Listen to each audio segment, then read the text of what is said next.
When people talk, listen, man, I'm going to raise that red flag. This narrative, especially after 1 year. 1 year. One bad year. It's one big splash move. And because I don't think people understand how much cap space we can create. Alex, I want to ask you, because you're a very humble person. And I'm never going to be right about anything. Yeah. I was right.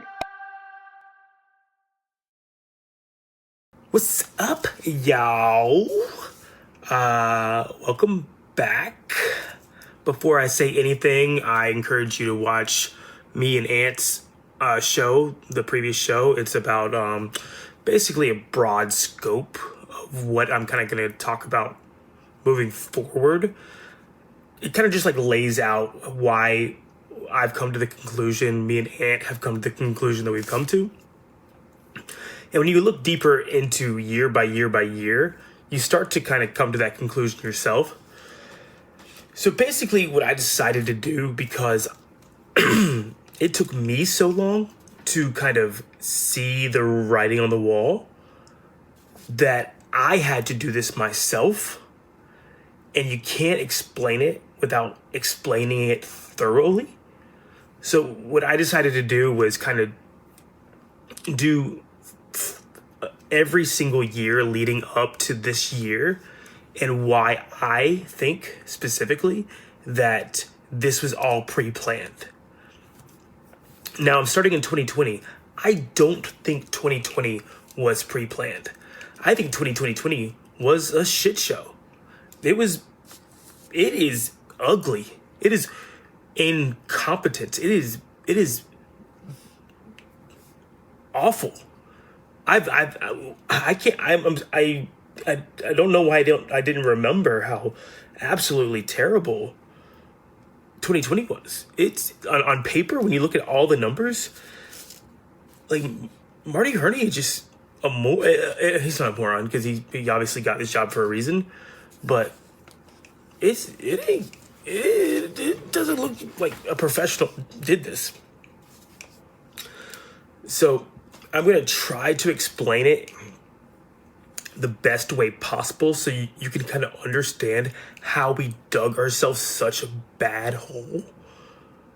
Because eventually I'm going to show you how we kind of came out of it. And it all kind of starts in 2020 because of the Ron Rivera firing, Marty Hurney keeping his job, and we hiring Matt Rule. Now, to start, I want you to remember that they're human beings, right? Marty Hurney has not had a good track record so far. He knows that his job is on the line in 2020. So even though he understands that the Panthers were kind of all in from like 2015 to 19, and they should be rebuilding right now, he knows that if they don't do well, that he's the first cut. It's not going to be Rule, because Rule just signed an 8-year contract at this point, I think. But Rule ain't going to get fired. It's going to be Hurney. So what he's going to do is try to do everything possible to keep his own job, right? And that's a Tepper problem. Tepper should have seen that. But let's move on. Matt Rule, he sees how ugly these numbers are. And he says to the fan base, hey, it's going to take 7 years. It shouldn't take 7 years, but he was honest. He said that it's going to take a while. These numbers are ugly. We should be rebuilding. So let me just start with that. They're humans, right? They have families. They're trying to keep their job. Now let me also talk about this. This is 2020, and a lot of these moves are made before COVID and when we still thought we were coming out of COVID. So the cap ends up going, it's like one of the only years the cap goes down from 2020 to 2021 because there's nobody in the stands for a lot of these games. There's not, the revenue's not there. And the cap is based off revenue. So the cap ends up going from around $200 in 2020 to $180 million in 2021. So he was already going on very small margins in 2020, but it didn't pay off in 2021 because of COVID and the cap going down. So I want to kind of address that. He may have gotten away with it if the cap would have went up to, you're talking about like a $40 million difference. Because the cap usually goes up about 10 to 20 million, and it went down about 20 million. So it's like a $40 million difference. So he could have maybe maneuvered around that. I don't see it, but he might have been able to do it. So let me just throw that out there. Just so you have all the information, kind of understand the mindset of what's going on here. So let's start from the beginning. So very, very early on, Greg Olsen gets terminated. So one of like the staples, like think about the staples that were there from like 2015 on. Like Thomas Davis is already gone. And it seems like when Rule came in, he was like, I'm just moving on from this team, right?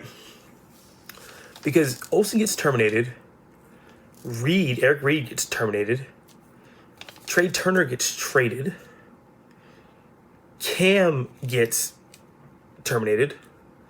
So it's very obvious that he's just saying it's a new era of Panther football, and I can't just have these guys that everybody loves still here. So he's kind of basically telling us that. Here's the problem. So you walk in knowing you don't have Khalil anymore. So Khalil offers a $9.8 million dead cap, which is about it. It's about $10 million. They were around like $15 million dead cap. But here's the moves that you do. You terminate Olsen. That's $3.7 million dead cap. You terminate Reed. That's $5 million dead cap. You don't bring back Addison. That's $1.5 million dead cap. You don't bring back Poe. That's $1.5 million dead cap. You terminate Cam. That's $2 million dead cap. You trade Trey Turner. You eat $10 million dead cap. So you are purposefully taking on dead cap, which is stupid because these are players that can still play, and you're not replacing them with players that are better. So it's almost like you're doing it just to say we're starting over, right? So you're taking on all this dead cap that ends up being around 54 million dead cap on a $200 million budget. So that's 27% of your salary is dead already before you even start anything, right? So you trade. Let's just go back to like the order. So you trade Trey Turner for Okung. Okung was a decent left tackle, but he's on one more year. So $13 million 1 year deal. Now, I'll say this over and over again. A 1 year deal is the worst thing you could ever do with contracts. If somebody's on a 1 year deal, one, they know they're on a 1 year deal. And if they get hurt, they screw up their next deal. So you're already kind of playing with fire for a 1 year deal. Two, you can't manipulate that deal. You can't restructure. You can extend, but you can't cut them, because if you cut them, you still owe all that dead cap. It's a very, very bad thing to do. So you get rid of your starting guard, for a left tackle.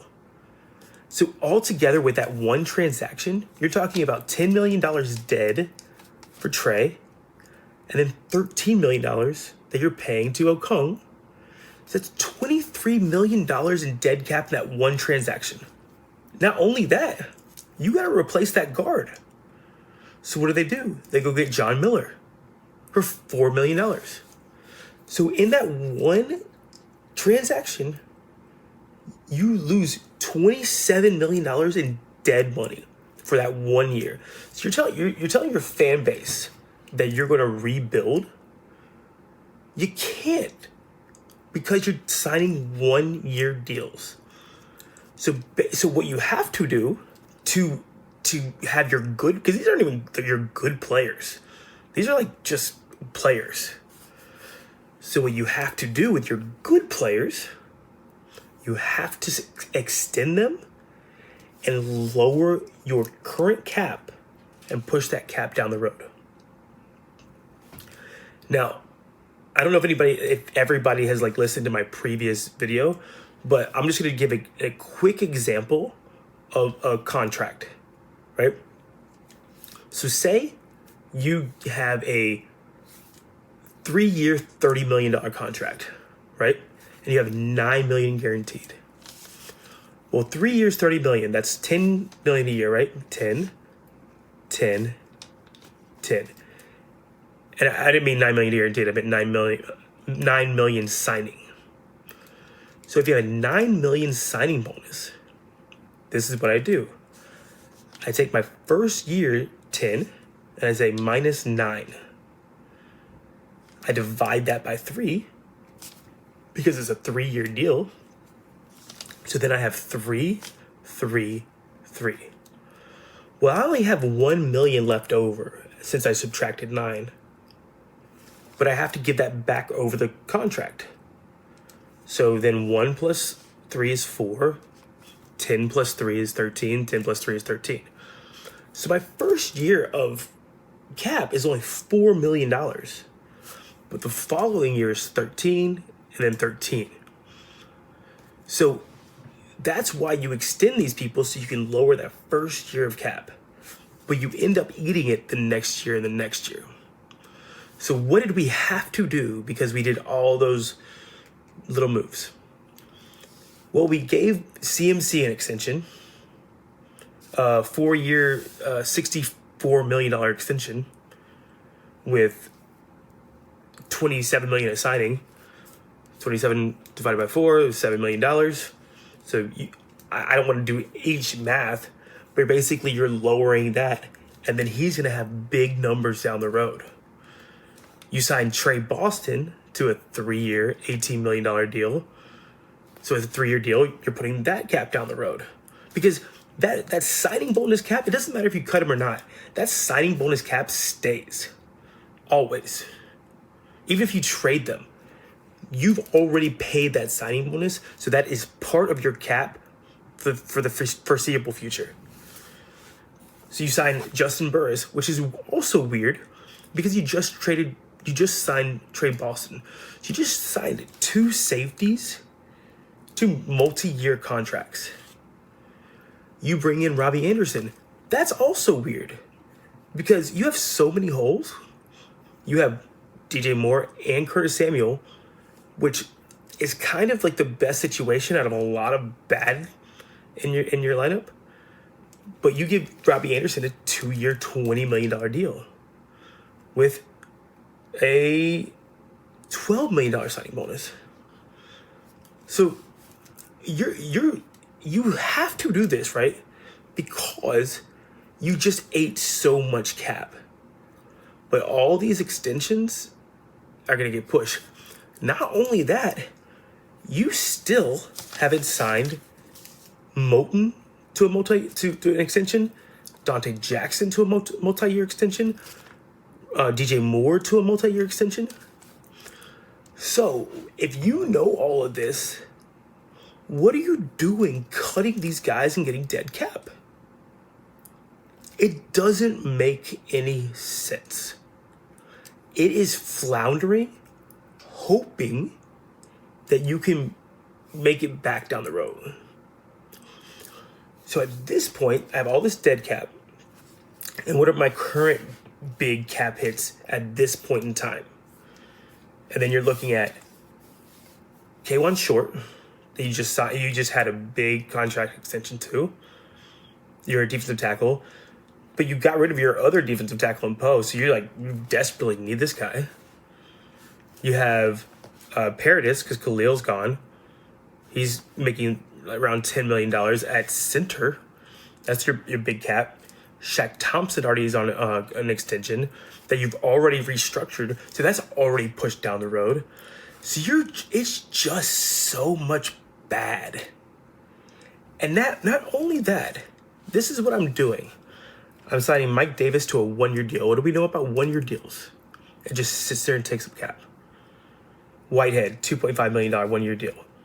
Schofield, $1.5 million 1-year deal. Eli Apple, 1 year, $3 million deal.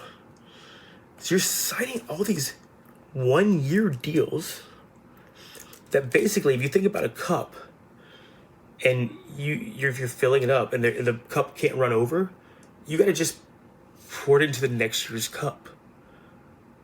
And so that next year's cup is like filling up because what you're doing is you're adding 1-year contract, 1-year contract, 1-year contract. It is just awful cap mismanagement. So you're number 1 in the league in dead cap with $54 million by a mile. So if that's the case, what would a rebuilding team do? My opinion is they eat it. They get a quarterback like Kyle Allen was just there, just had played 12 games. See what you have in him. Will Grier, Taylor Heineke, who ended up starting a whole year in Washington. But no, that doesn't keep Marty Hurney his job. They go and get a backup quarterback. You get a backup quarterback.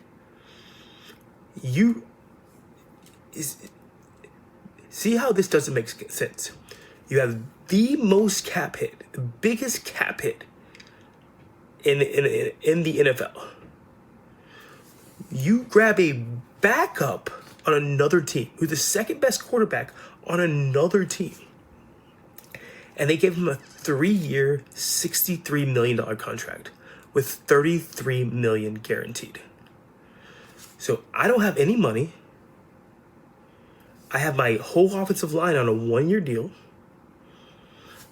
I've extended all these people so my next year's cap, my following year's cap is bad. And I'm signing a backup as my quarterback. All it does is scream desperation, right? And you see that following years, but I won't go into there. So let's talk about how my team looked before anything happened coming into this year. So I had Cam, CMC, DJ Moore, and Curtis Samuel, Ian Thomas and Greg Olsen, Taylor Moton as one of my tackles, Trey Turner as one of my guards, Paradis as my center. So I needed a guard and a tackle at that point. I had K1 Short and Poe, so I had two decent defensive tackles. I had Burns, Addison, and Haynes as my defensive end. Not a bad room. I had Luke Kuechly and Shaq. I had Deontay Johnson as my corner, so I needed another corner. And I had Eric Reed, Trey Boston as my safeties. That ain't bad. It really isn't. You'd have been so fine rolling out with that, and your cap isn't get killed next year. So here's what they ended up doing. They said, I'll take Cam's dead cap and I'll sign Teddy Bridgewater, who was a backup.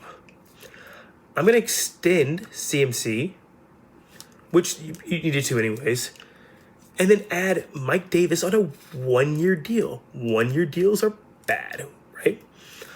I have a decent receiving room with TJ Moore and Curtis Samuel. I'm going to add Robbie Anderson on a multi-year deal. with guaranteed money that pushes cap to the following year in a room that I didn't need it. If I'm rebuilding, I really didn't need it. Like, give me a rookie. We can figure it out. You're adding a third receiver before you add a depth on the offensive line. It just doesn't make sense. I trade my left guard for a 1-year deal for Okung that ends up netting $25 million-ish in dead cap. I cut Poe and I draft 2 tackles. So what does that tell me? That I'm going to end up cutting Short. You know who knows that? K1 Short. K1 Short has a dead cap of $11 million the following year. He ends up getting hurt and going on IR and doesn't play again after 3 games. So that was my defensive tackle room. I get rid of Addison, who goes to the Bills and has a good rest of career. And then I ended up drafting YGM. And I bring on Weatherly. It was weird. Luke didn't retire until June. And people think Luke retired because of concussions. Luke knew he had concussions way before June. In my opinion, he looked at what Hurney was doing. He was like, "What are you doing?" Because now I'm looking at it and being like Luke's a sharp guy. All my guys are gone. You're like, nobody. Poe, Addison. I know that you're going to get rid of Short. Thomas Davis is already gone. What was added? You got rid of Eric Reed. You re-signed Trey Boston. Appreciate it. Does it? You have 1 cornerback in Dante Johnson. You bring on Eli Apple, who was a failed first-round pick, on a 1-year deal. Well, what do we know about 1-year deals? Just takes up that room. And that's your other cornerback. A hope and a prayer is basically your other corner. You have Trey Boston because Eric Reed's gone. And then you had Godot. Godot ends up being dead cap and hitting game winners against us because we wanted Joey Sly, who we end up cutting. Every single positional move is absolutely terrible. So, because of each move, let's see what we have. So we have Teddy on a 3-year deal. Theoretically, that's our backup is our quarterback of the future. Our running back room is CMC and Mike Davis on a 1-year deal. Our wide receiver room is Moore, Anderson, and Samuel. Olsen's gone, so we just have Ian Thomas. We end up signing Manhurts as our second. Our Ian Thomas and Manhurts were our 2 tight ends. My tackles are Okung on 1 year and Moten. My guards end up being John Miller and let me see who this other guy is. Schofield, both on 1-year deals. My center is Paradis, who ends up being Elfline the next year. My defensive tackles are drafted because Short goes to IR, but let's just say it's Short, Brown, and Roy. So I already have K1 Short, and he's there for 2 more years theoretically. And I use my 8 pick on Derek Brown when I don't have a left tackle the next year. So I'm just kind of going into the next 2 years, which is bad, but that means I end up getting Cam Irving. My hand's forced to get Cam Irving because my cap is gone. I don't have a left tackle to protect my quarterback next year. I decide, because I know that's what they're thinking. They're like, we got to get rid of K1 Short, who's still going to be an $11 million dead cap hit. So I'm going to get Derek Brown. And Bravion. They don't draft offensive linemen. They have both guards on 1-year deals, the left tackle on a 1-year deal, and Paradis is on his last leg. Their offensive line, they don't have anyone. Their offensive line is done. They don't draft one. What kind of incompetence is that? You know you don't have any money for next year. You know you don't have your offensive line next year, and you don't draft one? I just drafted Brian Burns, and with my second round pick, instead of saying offensive tackle, I go YGM. When I had Addison in the room, everything about 2020 is wild, awful. So then my linebacker, I have Luke retired, so I end up getting Whitehead on what? A 1-year deal.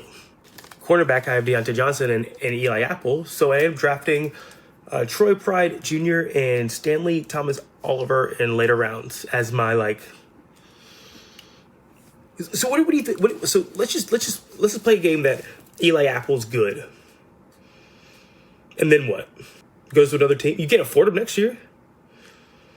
There's absolutely no plan at all. And then safeties.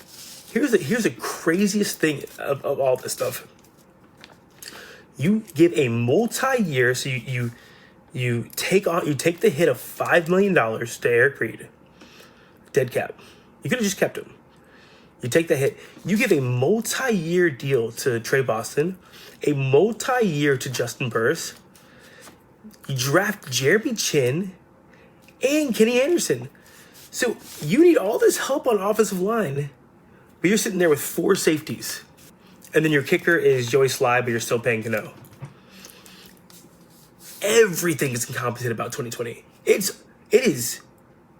I hope that you followed along and understand what I'm saying, but you have the most dead cap in the league. You decide to bring on positions that you don't need, because what do we say? If you follow me, I have an algorithm. You want quarterback. What you got is a backup. Okay. Offensive line. You don't have it. The only 2 people coming back next year are Paradis, but he ends up not coming back. Offline ends up taking the position. And Moten, who you have to end up paying with no money. You don't bring in anyone else on a multi-year deal. Then you get a defensive tackle, which was fine. You had Poe and Short. But what did you decide to do? You draft Brown and Roy, which could have been offensive linemen. And then wide receiver 1, you had it. But you still bring in Robbie Anderson, even though you just drafted DJ Moore and Curtis Samuel. Look at your tight ends. Your tight ends are trash. Why do you bring a Why give a multi-year deal to Robbie Anderson, who ends up being extended the following year, and it puts us in an insane cap hell down the line because they're just floundering?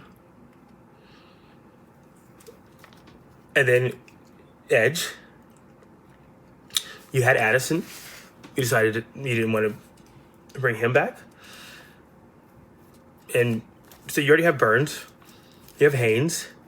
And you draft Yetur Gross-Matos.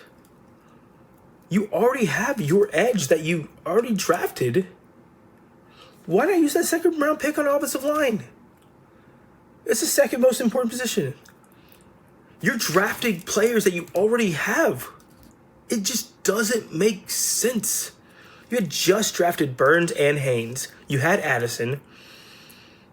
And you said, get rid of Addison, who ends up being like pretty good for the Bills. And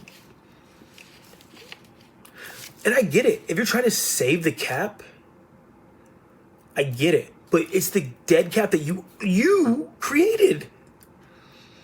So you're basically saying, well, I got to cut these guys because I got to help my cap because it sucks. But it's the cap that I, just in that 1 year, I had already recreated. Like, what if you don't go and trade Trey Turner and get O'Connell? What if you just spend that first round pick? What if you do nothing? And you spend that first round pick on an offensive tackle, and that's your left tackle for the next 5 years? I don't know that Luke leaves. Did you ask him? So the next one is cornerback. You drafted Dante Jackson in the second round. You brought in Eli Apple and you draft 2 guys. And then safety. Safety is the wildest thing. You eat $5 million in dead cap for Eric Reed. You extend 2 guys. You give multi-year contracts to 2 guys at safety, and then you draft 2 safeties. You have no one on your offensive line next year. You have a backup quarterback, and you have like $1 million safeties. I want 1 million safeties, 1 million defensive tackles, no offensive line. I knew it was bad at the time. I didn't know it was this bad. You got rid of Olsen and didn't replace him. You have Ian Thomas and Manhurts. It is absolutely bananas. So this is the starting point of the bad times, I want to say. Because you can't really recover from this. Especially if it becomes a COVID year and your cap goes down. So everything that's next year, you're doing it with a smaller amount of cap, and you've just pushed all this stuff down the line. You push Robbie Anderson down the line. You haven't paid Moton, Dante Jackson, or DJ Moore yet. So CMC, Robbie Anderson, Trey Boston didn't even be on the team next year. You're still paying that. You gotta restructure everyone. Shaq. So then that goes to the next year, and I'll explain every single part of that. But this is 2020. This is the beginning of the bad. And it all, in my opinion, stems from you don't get rid of Hurney. You got Hurney, who knows that he needs to win or he's gone. You got Rule, who doesn't know what the hell he's doing. He's a college coach. He's like, yeah, I want these players. Give me these good players. Okay. So it makes you feel like a little bad for Fitterer. Granted, I'll go into Fitterer later on, but man, I hope you followed along, because that is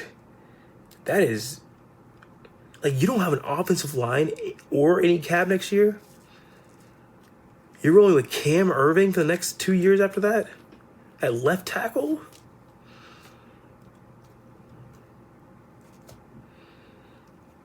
You're investing this much money in a backup?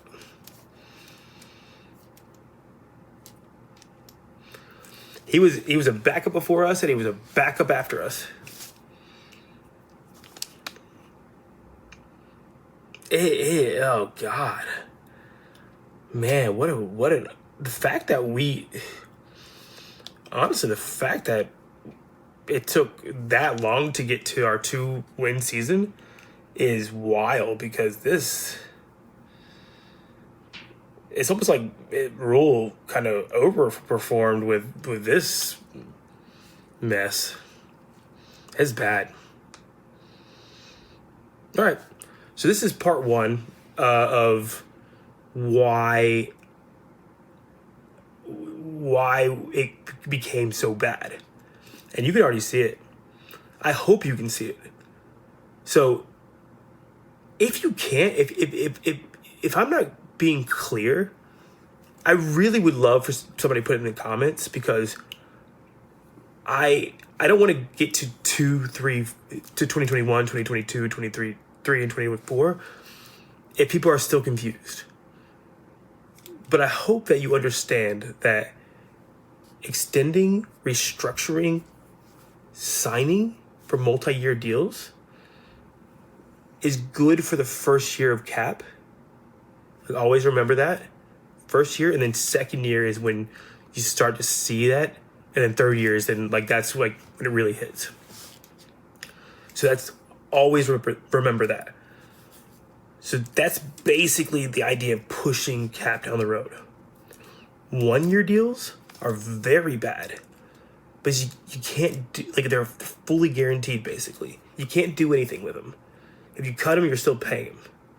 So basically, if you cut them, somebody else takes that roster spot, and you're paying even more money. So 1 year deals are bad.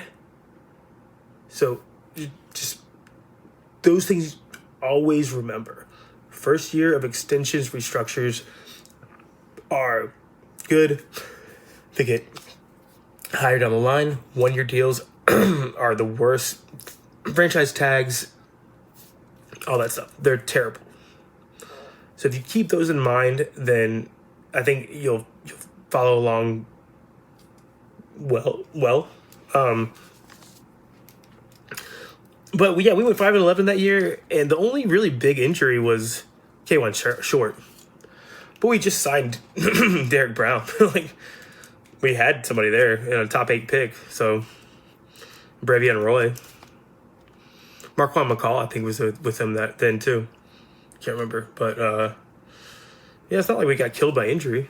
It was just the following year of CMC. I think that was his first bad injury year, but other than that, I don't think we got killed by injuries in 2020. I think we were just like we got rid of all our good players that were still paying and brought in players that in positions that we didn't need. 2020 was just weird. It's a really weird. All right, that's it. Let me know. Like seriously, let me know if I was confusing or anything like that, because I need that to know how to approach the 2021 episode. So that's it. Talk to y'all later. Peace.